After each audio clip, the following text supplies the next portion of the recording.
Olá, o assunto de hoje é bruxismo. Você já deve ter ouvido falar do bruxismo, aquele barulho que as pessoas fazem durante a noite quando estão dormindo, rangendo seus dentes. Quando se fala de bruxismo, é isso que vem à cabeça, o bruxismo noturno.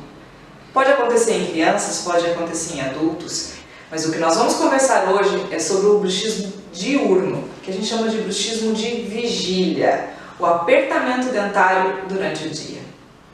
Meu nome é Lucy França, eu sou cirurgiã dentista, especialista em dor orofacial e sou do COIA Saúde.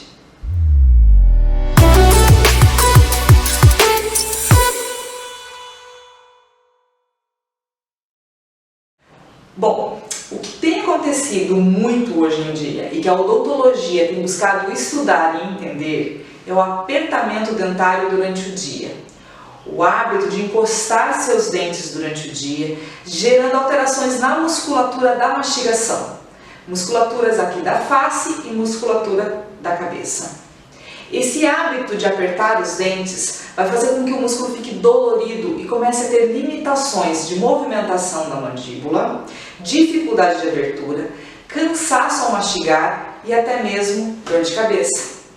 Então é por isso que é importante avaliar e diagnosticar um bruxismo diurno, um apertamento diurno. Se você está tendo essa sintomatologia, busque um profissional especialista na área. É importante verificar o que está acontecendo. Geralmente isso acontece com pessoas que são autocríticas, perfeccionistas, que são muito preocupadas e jogam essa questão emocional para a musculatura e gera esse apertamento dentário. Os dentes eles devem ficar afastados. Lembre-se disso. Essa é a dica de hoje. Até a próxima.